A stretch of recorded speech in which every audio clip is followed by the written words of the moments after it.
Dozens of Georgia colleges and universities are waiving application fees for high school seniors this month. The waivers are being provided by the Georgia Student Finance Commission, the University System of Georgia, the Technical System of Georgia, and private institutions are putting this together. And the effort is part of the Georgia Apply to College program.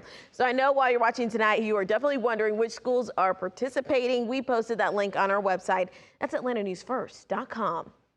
Well, your college major usually has a direct impact on how much you end up earning once you land your first job. Here's a list of the highest paying college majors 5 years after graduation, and it's based on census data. So keep that in mind. Computer engineering is topping the list with graduates starting off at around $90,000 a year, followed by computer science, chemical engineering, aerospace engineering, and industrial engineering, rounding out the top 5.